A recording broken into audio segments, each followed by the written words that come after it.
Salve, salve, galera de Umbanda. Bom dia, boa tarde ou boa noite. Eu sou Marlon Martins. Bem-vindos a mais um podcast Papo de Umbanda, um mergulho no sagrado. É um prazer estar com vocês novamente. Vamos ao capítulo 24. Opa, calma aí. 24, isso mesmo. E hoje nós vamos falar de um assunto que eu já estou há algum tempo tentando, me planejando para gravar e nunca consigo. Hoje, graças a Deus, estamos fazendo. Que é sobre o livro Além Terreiro nos Bastidores da Umbanda, que trata dos assuntos de ninfomania, satiríase, metanoia e tormentas, né? Esse livro é uma obra da espiritualidade a qual eu fui presenteado de intermediar essa obra através dos espíritos irmãos Pai Tião Baiano, um preto velho, né?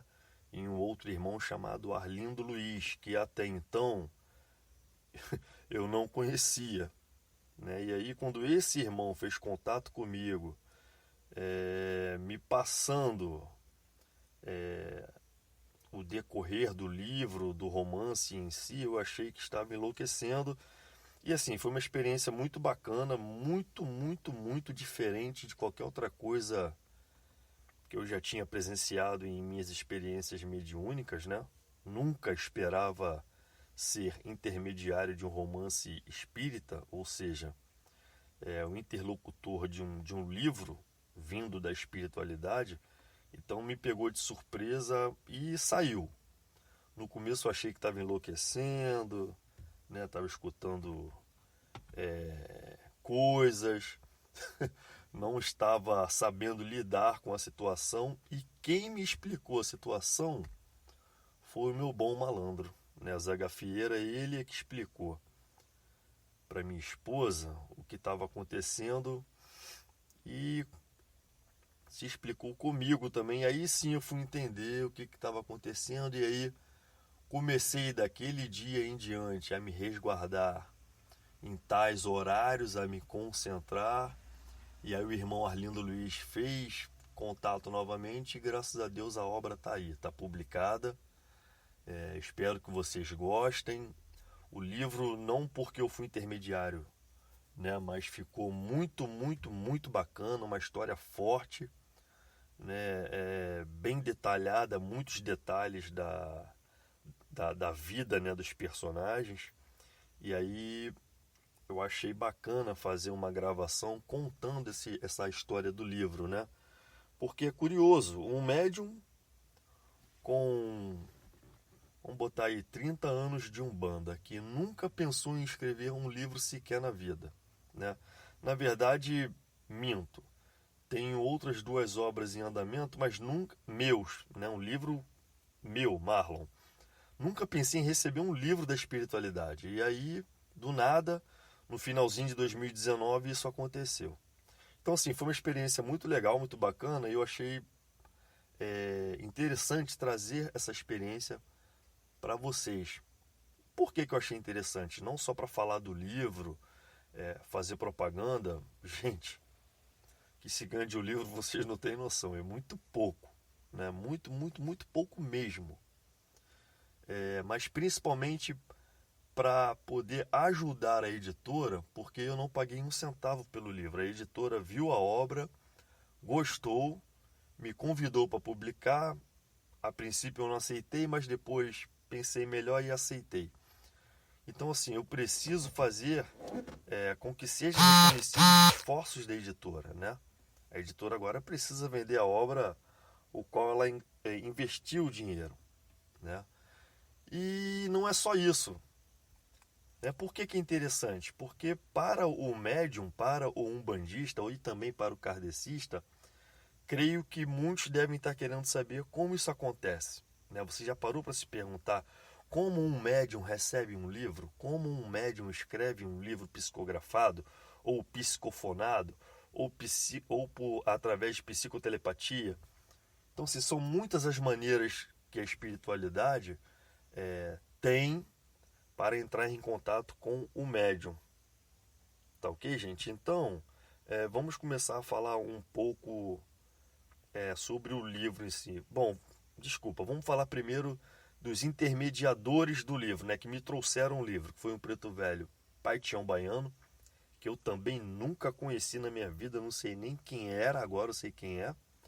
Não é uma entidade da minha falange, né, mas deve ter alguma situação na espiritualidade aí que ele fez aí parte desse intercâmbio, vamos dizer assim. E o outro irmão, Arlindo Luiz, que também é um outro irmão de legiões, vamos dizer assim, espíritas kardecistas, né, de mesas, vamos dizer assim, e que entrou em contato comigo e hoje eu entendo que ele é de minha falange. Então, gente, você que é irmão bandista, médium, né, recebe o seu caboclo, seu preto velho, seu Exu, sua criança, né, sua beijada, seu boiadeiro. Hoje eu tenho a seguinte visão, e aí com 30 anos de Umbanda eu não tinha essa visão, hoje eu tenho. Você acha que é só isso?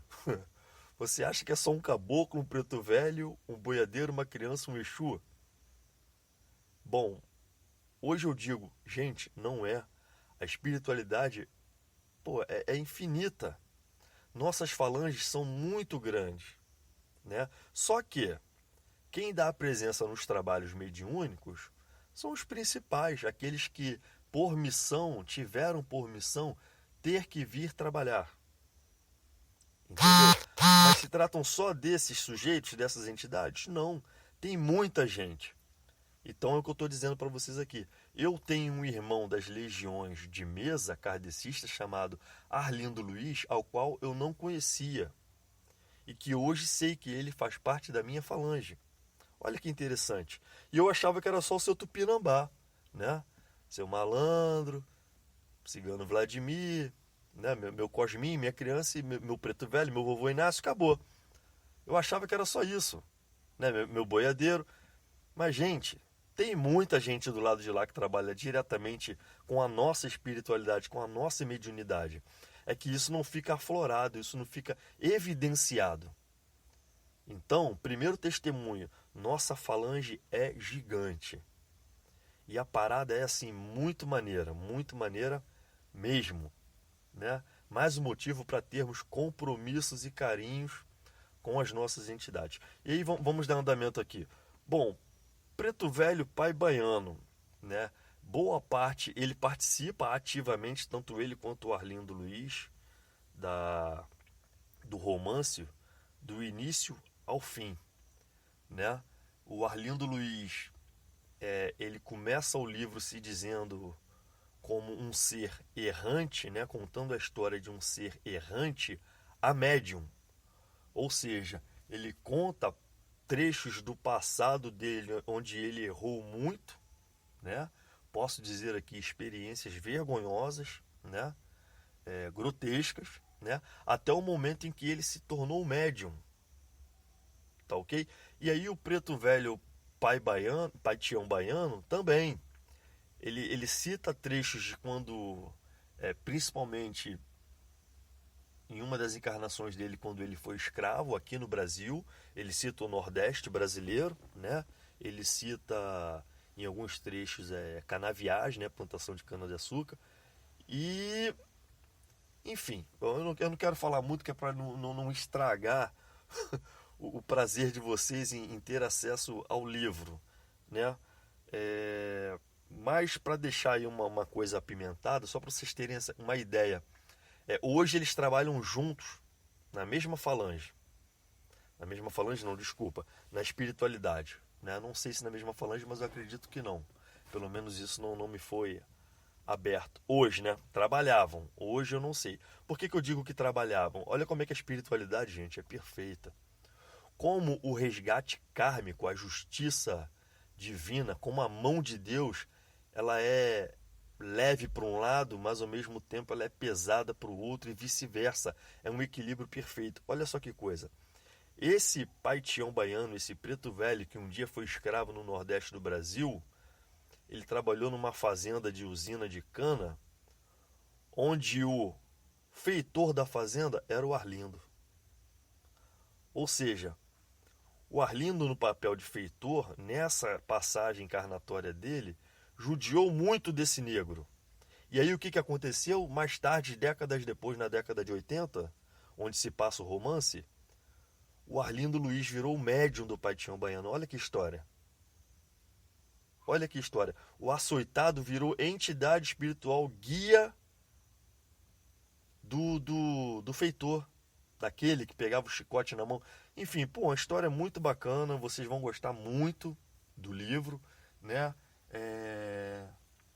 Venho conversando com algumas pessoas e o que a gente vem constatando? Que é um dos poucos livros que cita, que conta, que passa o relacionamento das entidades com os orixás.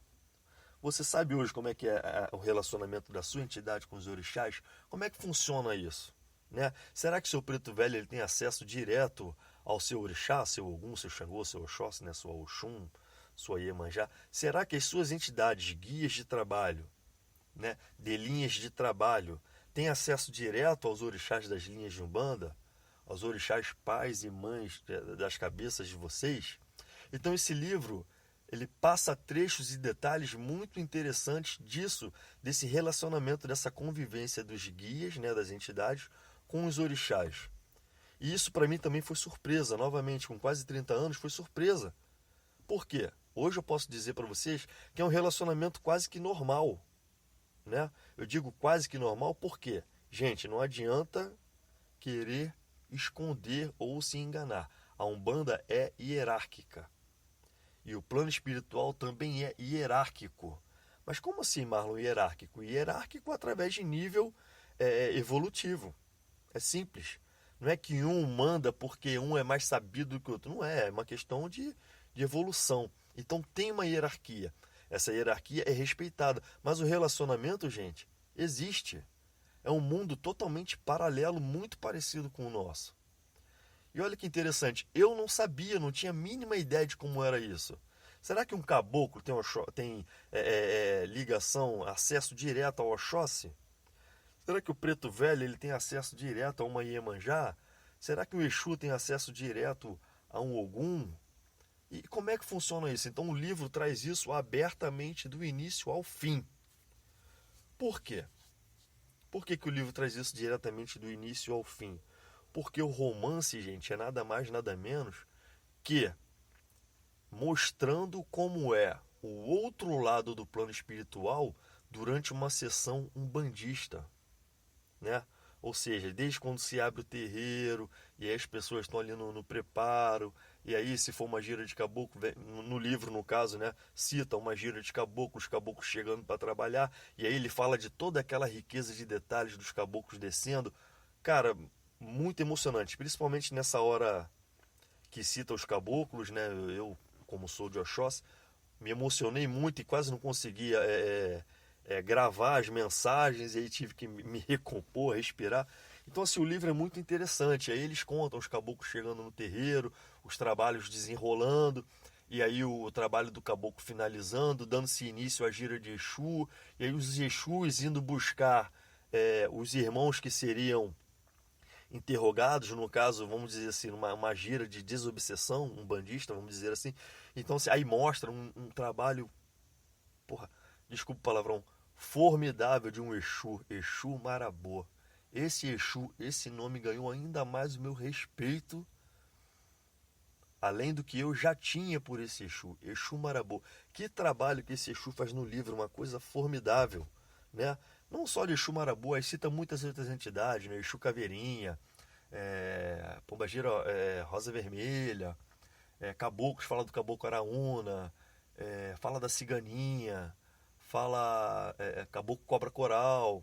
Então, assim, fala muito das entidades de Umbanda, e aí fala de Ogum Matinata, fala de Oxóssi Folha Seca, né, que são os orixás menores, né, vamos dizer assim, falangeiros das faixas vibratórias, né? Fala de Ogum Matinata, fala de Oxóssi Folha Seca, enfim, fala de Yansan bastante no livro, fala de Xangô, que é o pai de cabeça do Arlindo, de quando ele era encarnado, ele era de Xangô com Oxum. Então, assim, conta toda a história do desenrolar do que está acontecendo por detrás do terreiro. Porque você está ali no terreiro, você está vendo tudo bem o caboclo pitando charuto, né? O caboclo dançando, o preto velho sentado no banquinho pitando o cachimbo dele dando consulta, a pombagira